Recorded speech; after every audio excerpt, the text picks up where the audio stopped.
Okay, so we're continuing together in our study of chapter 1 of Mishle, the book of Proverbs, wisdom, where can it be found? And we had a few things that were open for review and reflection. Does anybody have any reflections to share or discoveries, insights that you made since our last meeting together? Shirley, did you have something you wanted to share? Yeah, when I read it, it reminded me of the tefillah at Sukkot de Zimra right after the brachat, Mm-hmm. where it talks about Hashem our God and God of our fathers. It goes on that you accustom us to study your Torah and attach to commandments. Mm-hmm. Do not bring us into the power of error, nor the power of transgression and sin. And then it goes on and on. Mm-hmm.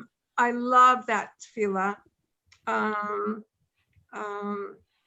it's the same, it's a personal prayer and meditation reflection, Mm-hmm. and such a great way to start the day. That one, and then the one that follows it from that's cited as Rabbi Yehuda Hanassi on that rescue me today and every day from brazen man and from brazenness and all of Mm-hmm. and it goes on. And that comes from, I think, the Mishnah or the Gemara, right? Does not say. Yeah, I believe it's coming from rabbinic literature. So it is interesting that it has resonances here to a similar kind of theme. And I guess the question we would ask is, why would that be part of a regular practice of tefillah? Why would you need to invoke the teachings that we're seeing here in Proverbs in terms of wisdom as as a way of cultivating spiritual practice each day? I think it's a very interesting observation and question for us to think about. So thanks for bringing that to our attention, because that obviously is the rabbinic mind as it develops and evolves after the canonization of the Hebrew Bible is drawing on, and in many ways, the program of the rabbis or the ideology of the rabbis is programmed into the way the Hebrew Bible is structured. So we talked about that last time together, that the Hebrew Bible is different than the structure. Welcome, Arthur. Than the structure of the Old Testament and the New Testament, right? The program of the church in creating the Old Testament and the New Testament as their way of translating the Hebrew Bible is that the bookend ends with what in the New Testament? It ends with prophecy, and it suggests that it continues through Jesus. The rabbis, in structuring the Hebrew Bible, or the Anshe Knesset Agadol, the editing committee that puts the Bible together, and the bookends of the Hebrew Bible with what? How does the Tanakh end? With Ketuvim. What's Ketuvim? We talked about that last time together. That is the section of The prophets. no, not the prophets. The prophets are specifically in the middle. Oh, okay. Right, that's the agenda of the rabbis, is to say, in a sense, after the destruction of the temple, prophecy ends and is replaced by, or it's built upon with, wisdom. So wisdom texts are the end of the canon of the Hebrew Bible. And then that's the reason why, surely, that you see in places like liturgy that the rabbis' program of cultivating wisdom rather than prophecy is the order of the day. You're supposed to focus on becoming a sage and not a prophet. Yeah, I find it interesting. It's really a personal meditation. Some of the other tefillah is relationship to God, and this one is a very personal. God grant me that I'm going to have a good day, and that all this that I'll behave properly. That's right. Right, and so that goes back to one of the terms we looked at last time, which we mentioned, and we'll do a quick review of, was musar. What was our translation of the term musar? Because that comes up a couple times here in chapter 1. How are we translating musar? Remember, there was that distinction between Torati Mecha and Musar Avicha, right? The musar of your father and the Torah of your mother. Remember we talked about that? Yes. And what was the distinction we made? Yeah, you called it reproof, but No, but Right, so it can I be a would- form of reproof, tochacha, which is related, can be a form of rebuke. But it goes back to what Shirley's saying is that it's concerned with, and Bev mentioned this last time, it's about the guardrail of behavior. What does it mean to be an ethical person? And the rabbis are much more concerned with that than they are with cultivating prophets, right? Prophecy is considered, and mainstream Judaism is considered to be a threat to the institution of religion that the rabbis are trying to create, right? And then it creates a new religion in Christianity when you go into that world, and in those denominations, the way Scripture is read and the way that the canon is set up is it's meant to cultivate the primacy of prophecy, and the rabbis are against that.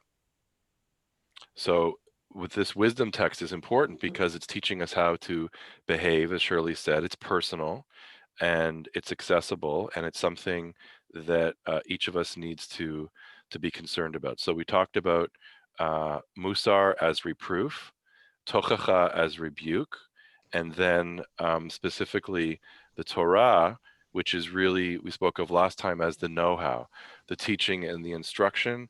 And just to review, we spoke about that as being transmitted by the mother of the tribe, who is considered to be the chief caretaker, and the one who imparts practical wisdom of cultural knowledge to a child, or really to a student, right? From medicinal healing to midwifery. We talked about that last time together, but these are the masters of cultural transformation, the ones who are able to translate the natural into the cultural.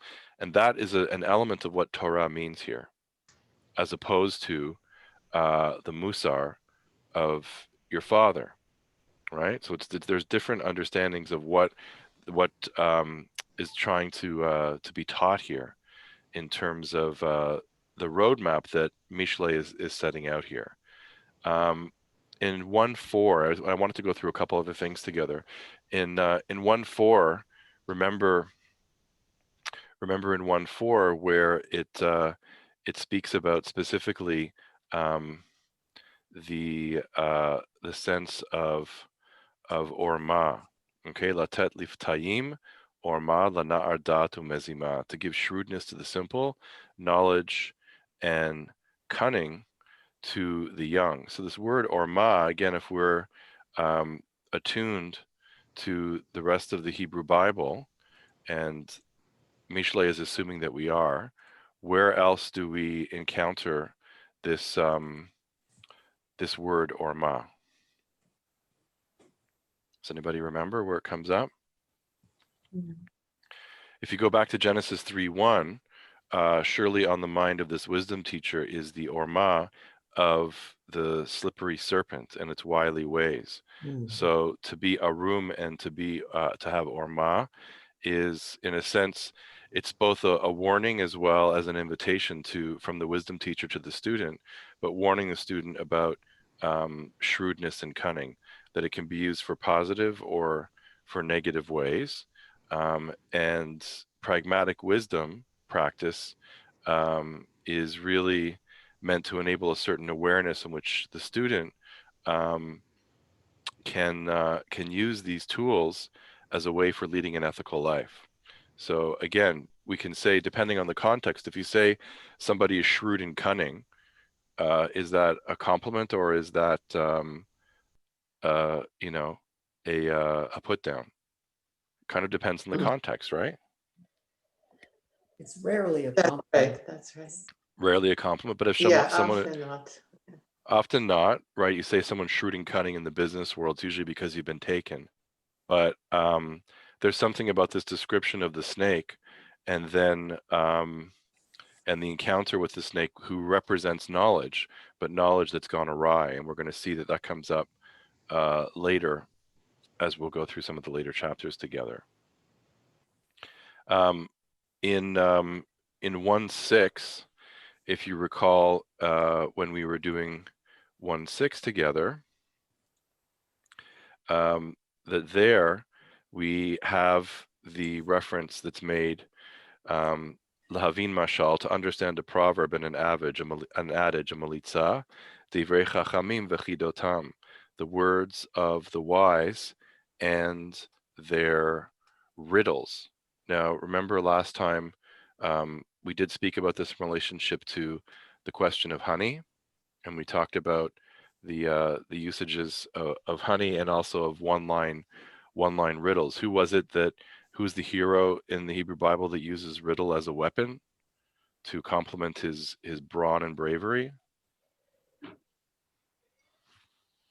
Samson. That's right, Samson. So Proverbs in general utilize these metaphors to provide a kind of figurative quality to the wisdom teaching at hand, and it allows for implications to emerge that we saw last time when we looked at the riddle about honey, for implications that can sometimes be quite provocative. But the descriptions of a metaphoric object, so like when we looked at the issue of honey, it may appear to be really quite commonplace, right? Everybody knows what honey is, but it's all about their clever artistic use that enables you to discern something that's exceptional or extraordinary in the ordinary. And once this method is understood in Proverbs, you see really and begin to appreciate the flexible quality of Proverbs really does argue against a conformity to the structures of society. Because if you're using common objects as a metaphoric vehicle, and you're able to turn the commonplace into something that is quite uncommon, to turn the ordinary into the extraordinary, you realize that also there are some surprises that take place here. And Samson is one who does this, one of the only biblical heroes to use riddles as a weapon. And he uses the chidah in relationship to both his new in-laws at the wedding banquet, as well as in relationship to his new wife, Delilah. Now, we did speak together a little bit about looking at the sage as a mentor of wisdom, and this curious language that's used to address the student as my child, right? As Beni. That's the way that you'll notice that I've translated it often here and elsewhere. Rather than saying my son, I really think the sage is looking at the student as the child. And what this is supposed to do is it acknowledges that the student really is inexperienced. The young disciple may be naive, but it reinforces a mentoring process that is akin to a parent-child relationship. And we've seen it depends which parent is teaching in the case of a child being socialized in their formation, whether it's the Torah of the mother or the Musar of the father. The wisdom teacher, in a sense, will try to navigate both. And we're going to see that both of those kinds of learning, those different learning modalities, are actually important, right? In terms of ethical behavior as well as cultural know-how and cultural transformation. In 1:8 through 10, remember, there's this strange situation that emerges, right? Where it says in verse 8, Shema bani musar avicha, hear my child the reproof of your father, va'al titosh torati mecha, and don't forsake the teaching of your mother. And then it goes on to extend that, ki levayat chen hen laroshecha, because they are a garland of grace upon your head and a necklace around your neck, vanakim lagargarotecha. And then in verse 10, it says, Beni, im yipatucha chataim al tova.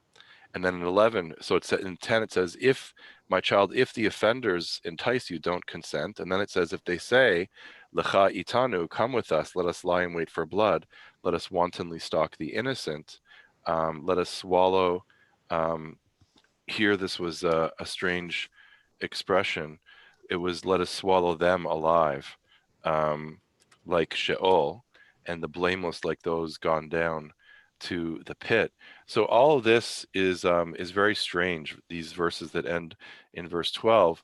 But part of what I think is going on here is that there are also counterexamples, right? So the student, like the child, is impressionable. And what the teacher is warning against is getting caught up with the wrong crowd. So I think in our parlance, we would call that peer pressure, right? That if you get caught up in the wrong crowd, then because you're naive and impressionable, you could be taking on the qualities and the values of the group that you are a part of. So this counter example that leads the disciple astray, perhaps these offenders here refers to a gang of violent thugs rather than sinners, because the word that's used here is chataim, which sounds like sin, but really it's basically uh, violent thugs, or people that offend the sensibility of the social structure. They have a lack of respect for societal order and for hierarchical modes of learning, which obviously are important to the teacher of wisdom. And so that's part of what's going on in 8 through 12. Now, what I wanted to do as well was to take a step back for a moment and again ask us to think about the purpose of the proverb, right? We talked about this collection of mishle, meaning that it is a collection of analogies, right? A proverb is when something is similar to something else. Remember, we talked about that as the way proverbs work. They have to be effective. In order to be effective, they have to be concise and compact. They need to be easily memorizable and usually around 2 lines maximum. And remember that a proverb does more than observe the human condition, but it has to distill wisdom from experience. And so an effective proverb will try to persuade us of the givenness of wisdom in a specific instance. And it shows us how things work in life in terms of being similar to. And so it gives us direction, it gives us purpose, and it gives life a meaningful and pragmatic direction to be in harmony with the observable order of things, which we said was another word play with mishle from mashal, which means to rule over, that life has a certain kind of order to it. Now, in terms of the purpose of the wisdom that's encapsulated in a specific proverb, remember we talked about different types of proverbs, right? We talked about instructions, we talked about sentences, numerical proverbs, as well as poetic proverbs. And what this asks us to think about as we're going to be stepping deeper into the collection of proverbs is the question both of form and of content. We've talked a little bit about the form of how a proverb works, but what's the content and why are they organized in this specific way in the collection, and what do they actually mean? One of the things that we noticed last time was that we'll also feel sometimes when we read a proverb that there is a narrative, that there's some kind of a story that is being evoked in order to be able to illustrate a certain life lesson. But remember, when we read these proverbs, they're quite short, and they don't seem to have the elaboration of the narrative that you find in other parts of the Bible. So something unique about this specific genre. As we said, it can be 1 line or 2 lines in terms of its artistic expression. When we look at some of these lines that we've read and that we're going to continue to read together, there are a couple ways that the 2-line version can be understood depending on what's being expressed. So you can have a 2-lined expression which has the second line repeat the thought of the first line and is actually in agreement with it. So the second line reinforces what the first line says, and that has a special term that's called synonymous parallelism, right? So that means that the second line reinforces what the first line says. But more often than not, what we do find, which surprises us and kind of shocks us, is when we have antithetic parallelism, right? Which means that the second line doesn't agree with the first line, and then something happens when we're looking at it. And we'll see some examples of that as we go through it. But part of what happens is that in the interaction of these 2 lines, it actually creates new meaning in the juxtaposition. So either it's going to show you something about the natural world or experience that may even be cliched, but then shows you that even a cliche has a deeper meaning to it. If you repeat something enough, not only does it feel like it's true, but the cliche element of it at least suggests that there's something that is meaningful about it because it's being repeated most of the time. And then as well, if it's not a cliche, but actually it challenges or undermines what the first line says, that's a little bit more subversive, But again, it's a tool that's used for awakening the student. Okay, so those are two different ways that that it may work. Goldie? Oh, the only time I noticed kind of a repetition was in verse 25 and 30. The first one says, "And you have flung aside my counsel and would have none of my rebuke." And in 30, they say, "They would have none of my counsel and spurn my rebuke." So it was the yeah. only time I noticed a repetition of what they wanted to emphasize. That's a good observation, because it is almost an exact repetition, except for the distinction between you as the student and then they, as They, those they yeah. referring to those who don't follow my way. So it's either the gang of thugs or those who are following a different school of wisdom. Perhaps that could have also been, there could have been a little sense of competition, because remember, we're working here in the marketplace of ideas, so there may have been other competing schools of wisdom as well. But right, that's a very good observation. You'll notice sometimes that that these themes, or specifically these words, or even the formulae which have a kind of a familiarity to them, can be repeated, but you have to pay attention, as Goldie's suggesting, to the difference that comes up in the repetition. So I guess the one of the questions that is the elephant in the room that we have to address is, what is the value of a proverb for conveying wisdom to moderns, right? We're not ancient Israelites. We are modern beings and Jews. So what's the value for us today of the form and the content of a proverb? Why would it be important? Why would it have abiding influence or importance for us in our lives? And who might we look towards as a proponent of proverbs in the modern period? Did anyone have an encounter with that may have drawn them towards studying this text, or familiarity with, first of all, why we would consider proverbs to be important for us as moderns, and if so, do we have any examples of that, as in the modern period, of anyone who used the proverb as a vehicle for teaching wisdom? I think that the lessons are still very applicable today. Okay. The conditions have not particularly changed. There are always people coming to try to lead you astray. You always have to heed the advice and the wisdom of the superior road. Otherwise, it's true. You just go down the drain. You get lost. So your argument is, and this is the reason why it's been canonized as a sacred text, is that it's a timeless wisdom. So something timeless about the questions that are being asked, the challenges that we face as human beings, and the need for that kind of guidance. Okay, good. Others have suggestions or reflections, Marion?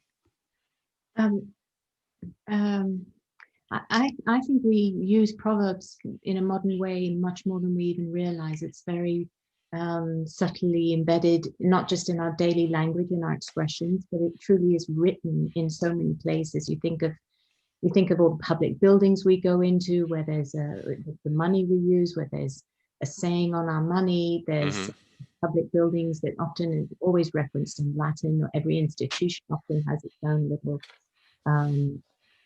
pithy statement that seems to sum up its approach to knowledge, Right. and things like that. But in addition, there's a very interesting example of modern poetry in East Africa. About 1940s, a man sort of started to study. He was looking at the Quran, but also comparing it to Swahili local proverbs. And he's known sort of as the Shakespeare of East Africa, because he compiled all these proverbs, and now you see them, and you saw them even in the in the Black Panther movie. You saw the tradition of printing these proverbs on textiles, on everyday objects. And I mean, it's just a testament to show that even coming from societies that have very recently have crossed that threshold into literacy, the proverb is like a link almost between the literate and the illiterate. It's because particularly its form, it's so condensed and it's easy to remember. It makes that transition better than almost anything else. Okay, excellent. Any other examples or reasons why it would have value today? Bev? I was just thinking, life in ancient times was simpler, and Proverbs may have directed people's behavior. Well, now we're living in this complex world with too much social media and things going on, and reading this text reminds us of what's really important. So we peel back the layers and we say, no, let's remind ourselves what is really important. I think COVID has pointed this out as well. Let's forget about the superficialities. Let's get back to the basics. People are doing this in other venues. For instance, people have gone back to Buddhism and meditation and things that are stripping away the superficialities of life and wanting to get at the basics. And for us in the Jewish tradition, this is one of those texts. I don't know who the person would be who would lead this. It would have to be someone with a lot of charisma, a lot of, personal knowledge. But I do think when I read texts like this, and when we went through Ecclesiastes and things of this sort, that it just reminds me what's really important. So that goes back to what Arthur was saying, that there's something timeless about it. We'll go through different moments of upheaval and catastrophe, which remind us again that we yearn for some kind of meaning making in our lives. And this is one of those tools that we have in the tradition that's been transmitted to give us that kind of, that focus and that sense of direction. Okay. Anyone else? Alan, you have to unmute.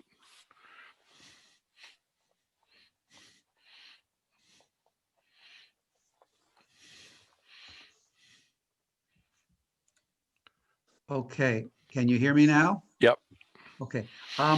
I just wonder if I had studied in yeshiva rather than in secular high school, perhaps I might have studied this book as part of my curriculum. Perhaps a mentor would have emphasized the importance of this wisdom as part of our equipment in going through life.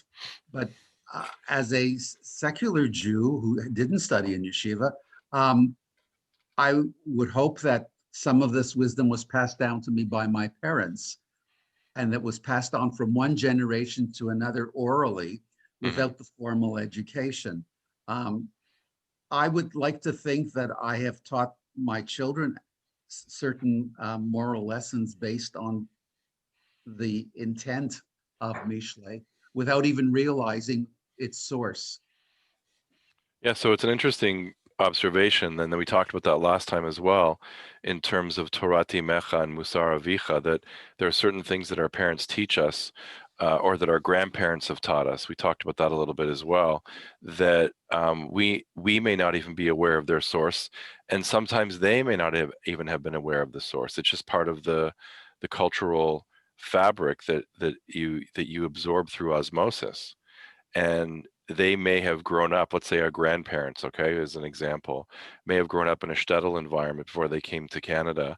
And this may have been just part of the cultural fabric. If you look, for example, like I think the best example is Shalom Aleicham's Tevye, right? In in Fiddler, right? It's adapted into Fiddler. And think about it, Tevye is a dairyman, so he's considered to be a simple tradesperson, but he's quoting chapter and verse all the time, and sometimes most of the time he's making it up, right, as the good book says. But did he ever have time to spend studying the good book in yeshiva? No. On Shabbat, sometimes he would invite scholars for tag, to stay with them, which is something my grandparents enjoy doing as well, but they didn't study the books formally.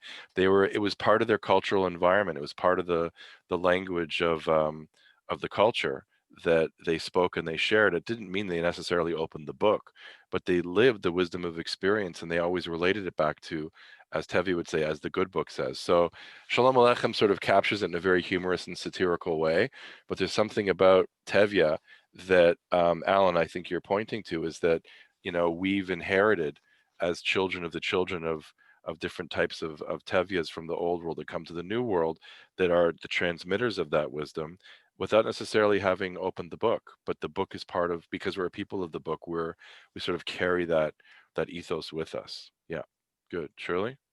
So that 8 and 9 and what you were saying, Alan, just reminds me of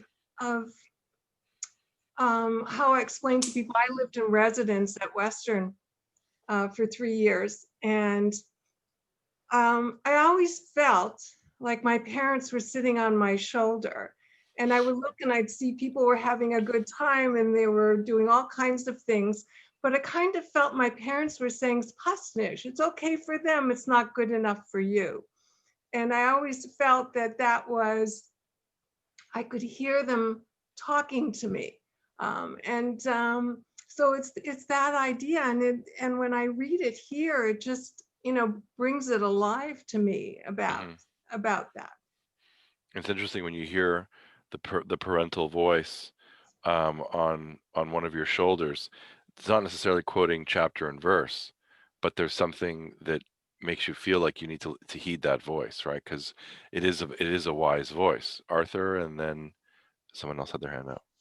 Well, again, back to Alan, when he was talking, it made me wish that I did have the opportunity to go to a Hebrew school or a yeshiva, because that was completely missing in my life. I never had the privilege of meeting any of my grandparents. They all died before I came into the world.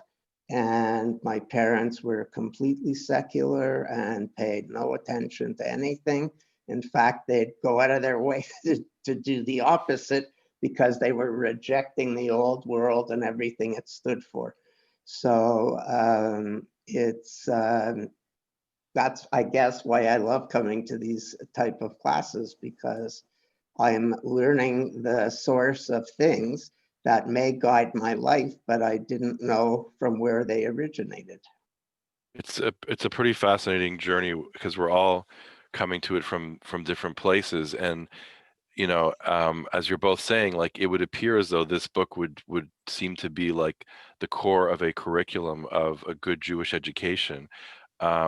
I'll be honest, in terms of the Jewish education I received, which was pretty decent, it wasn't complete because there were some gaps, but I never actually formally studied this. This is like the first time with you that I'm actually studying it. So that's after not only going to yeshiva day school, but then also going to university, and then to seminary, and then to graduate school. But this was never really studied in a formal way.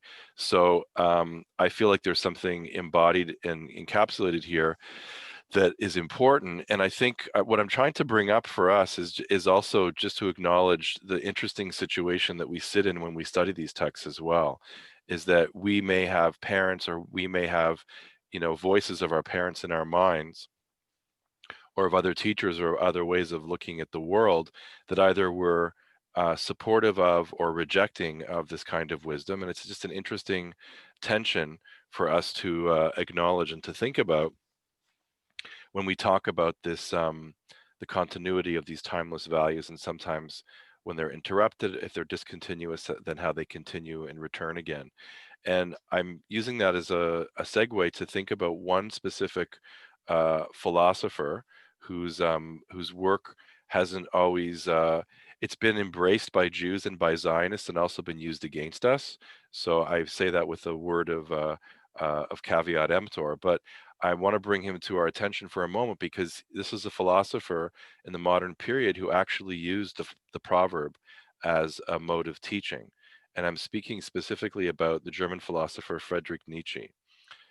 He was an iconoclast who looked at the world and suggested that the world had gone mad, and that we were, as moderns, very disconnected from the true source of wisdom, and that the tragedy of modernity and the crisis of modernity is that we no longer knew the source of wisdom. So he set upon himself the task of trying to recover wisdom in a world gone mad. So there's some interesting parallels for us as moderns when we look to King Kohelet as one exemplar of wisdom, and then you look in the modern period for someone like Nietzsche, who believes that the world has gone mad. But even if he disagrees somewhat with Kohelet, King Kohelet, or I mean, as we know him as King Solomon, sometimes call him King Kohelet, but Solomon was trying to find meaning in his world and uses all of the tools that are at his disposal in order to be able to do that. Specifically in the book of Mishle, he's using the vehicle of the aphorism, and Nietzsche wrote much of his philosophy in the mode of the aphorism. So he used short numbered paragraphs as pithy aphorisms, and he preferred the form of the proverb. And actually, he's one of the only modern philosophers who actually, his approach to Proverbs earned him an honored place within the distinguished lineage of German philosophy. And the reason why is because it allows him, just like Solomon, to compress the form of wisdom into a vehicle that is discrete, is short, and is compact. And it's a mode of knowledge that wasn't always used or appreciated in the world of philosophy. And what's also interesting too is the antithetic parallelism that I talked about in Proverbs is something that Nietzsche used quite frequently. That is to say, it may be a two-line aphorism, and in the same way that Proverbs uses it, the second line comes to undermine or to subvert what is being spoken about in the first line, which is sometimes known as the twist, right? You get into the middle of a proverb and you realize there's a twist here that that is taking place, and that's really quite.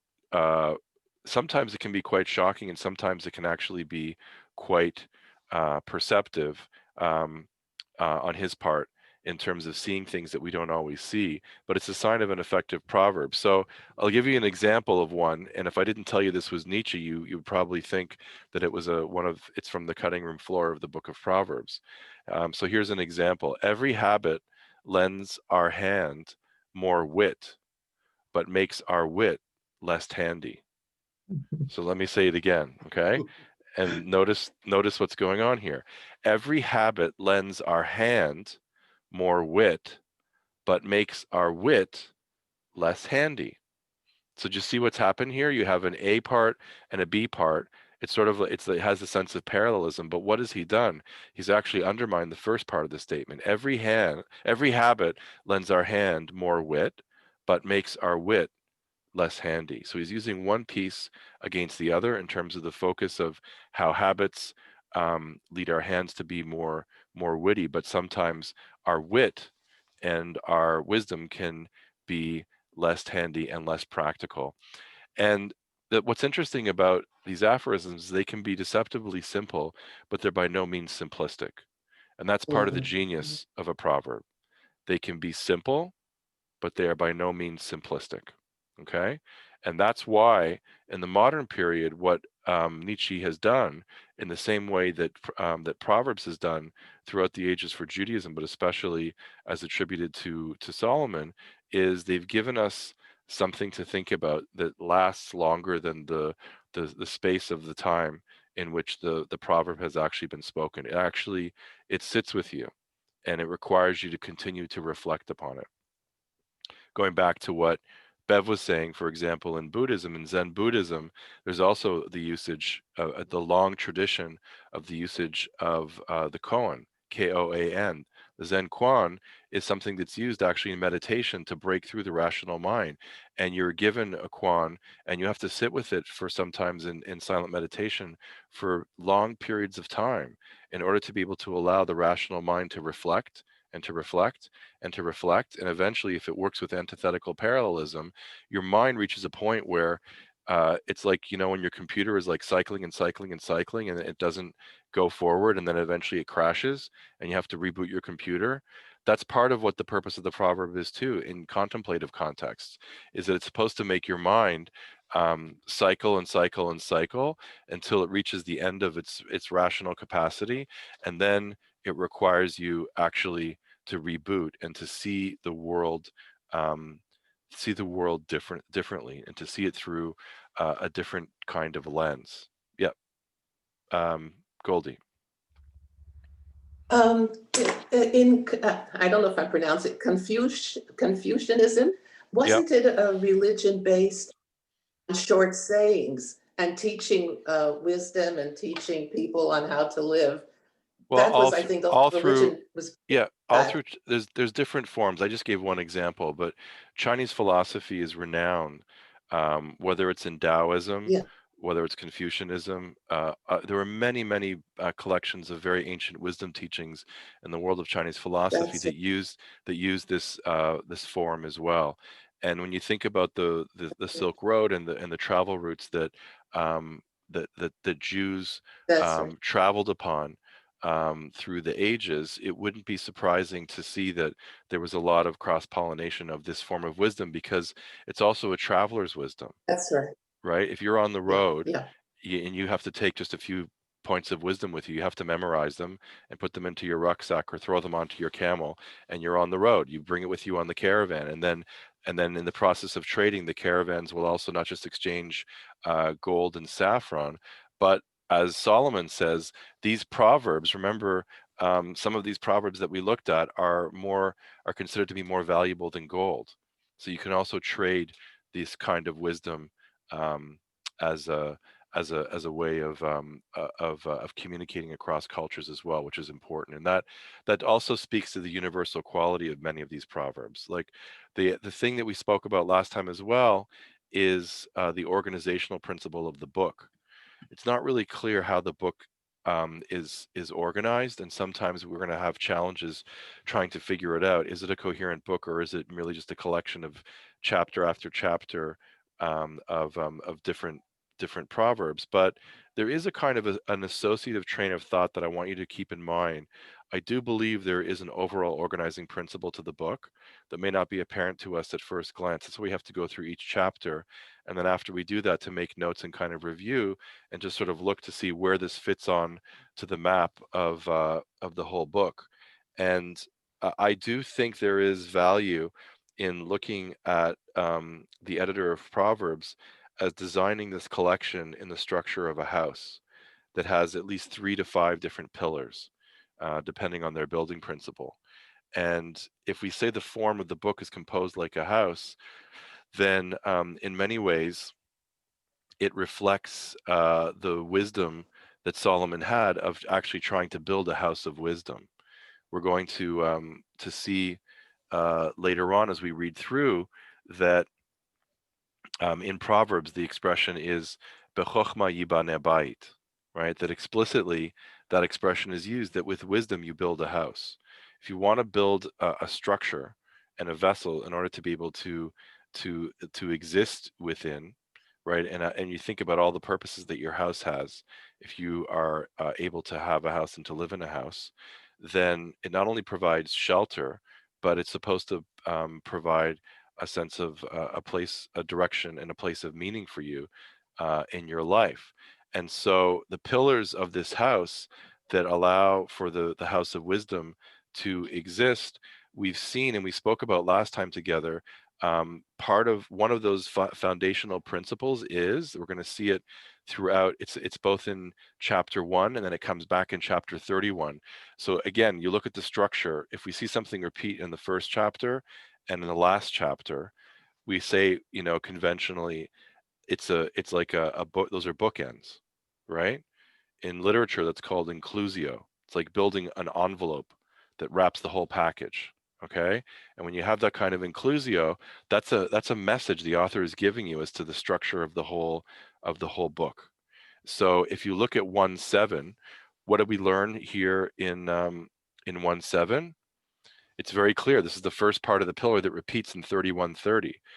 1:7 says, Yirat Adonai Reshit Da'at, that knowledge begins with the fear or with the reverence of the Lord.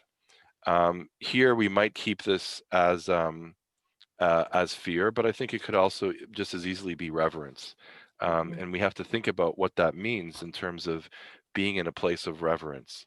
And then to look at 31:30 and to realize that Yirah is repeated there, that's a structural principle of the whole book. Okay, and sometimes when you're reading a book in the Bible, especially in the Hebrew Bible, you sometimes have to look at the beginning and the end to see how the structure is being laid out for us. And we don't always read a book in that fashion. We tend to read it from the beginning to the end, which you're supposed to do. But you also have to take a step back and try to look at the framing principle here. And the framing principle here is Yirah. So as we go through this book, in the same way that we went through the book of Ecclesiastes and we tried to find a key word or key words that gave us a window into the interpretation of the whole book, we found that to be right at the beginning of Ecclesiastes with the word hevel, which was breath. That is part of the entire book. Here, Solomon is using the word yirah, and all of the spectrum of the qualities that you hear in that term. Remember, every Hebrew word is different, for example, than in the, I believe it's in the Eskimo language. I don't know what the dialect is called, but what I've been told anecdotally, and you can correct me if I'm inaccurate here, but there's something like 15 different words for snow. Okay, so if that's true anecdotally, it means that in that tribe of wisdom, they have a whole spectrum of words that can describe one reality. The difference in Hebrew is that we have one word to describe many realities. Okay, it's very, very different. So I don't know enough about Eskimo language to really make an intelligent comment. So I'll bracket that for now, but I'll make the contrast with English. English has in its lexicon, how many words do you think? More or less? Upwards of at least what? How many words do you think? Any guesses? Morton, what do you think? About 800,000. Yeah, 750,000, some say. Between 750,000 to 1 million, depending on how we look at it. That's a lot of words, right? To describe a lot of different realities. How many words do you think Hebrew has in its lexicon?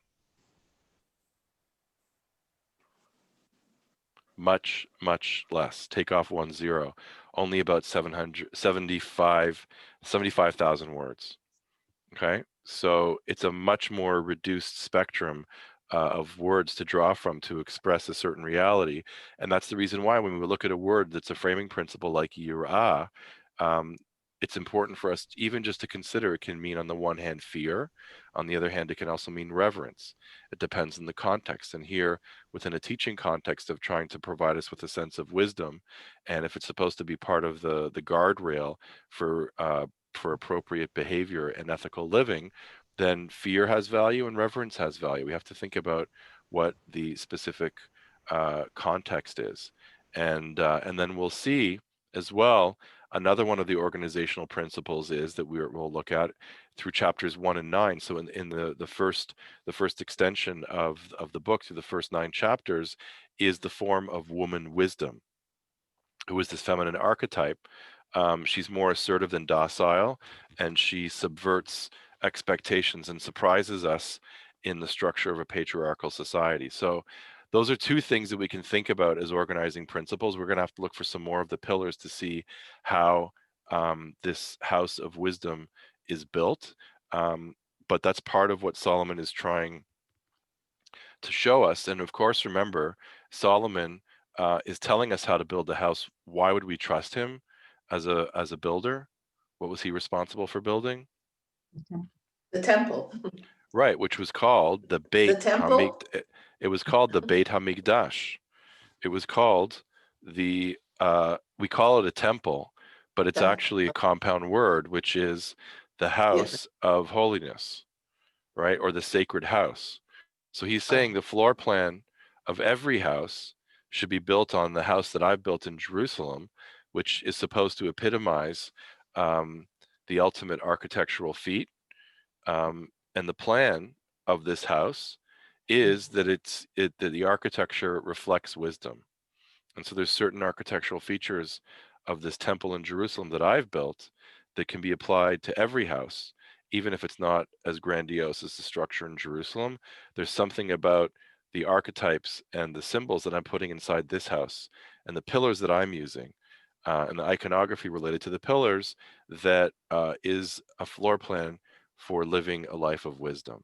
And that's something else that we need to think about and to be able to reflect on. It goes all the way back, as we said, to somewhere around the 8th century BCE. These are some very, very ancient maxims, some of them written before Solomon, some of them written afterwards, but always attributed to Solomon because Solomon represents this archetype and the symbol of the ultimate arbiter of truth through the application of wisdom. And that's part of what we're supposed to be engaged in together, is this quest for truth through wisdom.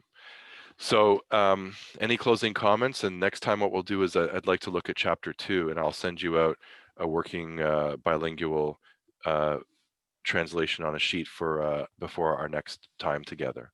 Yeah, so we'll go across here, Marion, and then Morton. I wanted to ask you, Rabbi, about the root for Yerat. Is it the same as the root to see, to look? Yeah, it's a very good question. So Yirah, so in verse 7 it says Yirat Adonai. That's a compound word in apposition. Okay, so if it's not an apposition, it's just Yirah.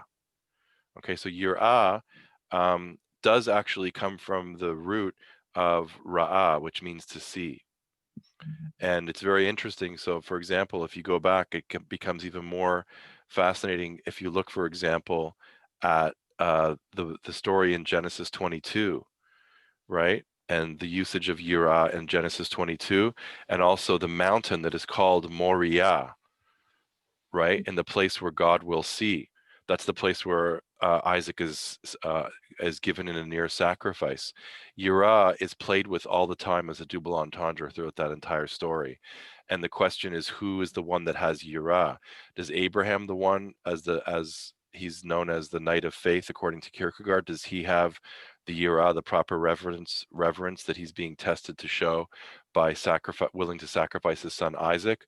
Is it Isaac that has the proper fear of his father by capitulating to be sacrificed and then to become known as Pachad Yitzchak, the fear of Isaac?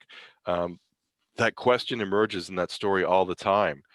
Does the angel who intercedes, look at what the angel says when the angel intercedes in the sacrifice and says, hold off, stop the press, don't make the sacrifice, because we know that you are Yirat Adonai, Yirat Elohim. You actually have the proper reverence. You don't need to actually sacrifice your son. So I would suggest for next time, because it's a pillar of this book, go back to Genesis 22 and look at the different ways that Yirah is used, and you'll see already in the book of Genesis that there's a wide spectrum of meaning in that word, which is the organizing principle of this book at large. So it's a very good question, Morton, and then we're going to conclude. In terms of the structure of the book, one of the things that strikes me is the implicit, I don't think it was explicitly added to it to frame the book, but it's the implicit understanding of how learning takes place and the implicit understanding of development of the student. So you raised the issue of Musar, and that is really comes across very strongly, and I'm gathering that that term is used in Proverbs more than it's used elsewhere in Tanakh. Yes, I believe so. It really drives home the point that the view of learning was through discipline and rebuking the student, reproofing the student, chastising the student. Those are different, I think, ways of translating it. And if you were to soften it, you might call it instruction, but it seems to be more than instruction. It seems to be, Well, instruction was more of Torah. yeah. Torah is instruction. So you can't soften it that way. That's not going to work. But you can look at the word musar and go back to its root and realize it does mean something, not only in the language we're using is quite violent. And I'm not suggesting that wasn't present in the ancient Israelite mind, because there is a certain kind of violence in patriarchal society that comes from the father. That's just an inevitable part of tribal mentality. But I actually think the Hebrew mind was looking at it a little differently. Musar also comes from the Hebrew root meser and from masoret. What does masoret mean, or masora? These are all the same family of words. The Tradition. root, what is it? Tradition. That's right. It's tradition. And Musar is the transmission of tradition. It's the transmission of the wisdom tradition, which does not require it to be violent. So I think we have to hold that intention and to look further into the root of the word. Maybe we'll do a little bit of philology. Alan, I know you like to do this. Let's go and look through the different meanings of the word musar. I think we can also challenge Morton and see whether he's correct in his assumption, which I do think has some merit, that it's very likely that of all the usages of musar in the Bible, the most times it appears is in Proverbs, but that still hasn't explained to us what the word means. So we do have to look further. I think reproof is a possible way of translating it. You'll have to ask Professor Robinson how he translates it. But I think it's also of equal value to say that the family of words that Musar comes from includes tradition, and it includes transmission of tradition. Limsor meser, if you want to leave a message on someone's answering machine in Israel, you use that verb, limsor meser, right? You want to give a message. So this is about the father wanting to transmit a message to the child, or the wisdom teacher wanting to ensure that there is not a break in the transmission of tradition, which again, then we have to talk about, going back to that larger question, if you're worried about the transmission of tradition, does it need to be written down, or can it be passed on orally? And that's an open question. These are big questions we have to think about. We'll talk about them some more next time, but give it some more thought. If you were responsible for being that link in the chain of tradition in your family between your ancestors and your grandchildren, what would you say is the most effective mode of transmission of the tradition that you have with you? Is it by writing it down, or is it by speaking it to your grandchild?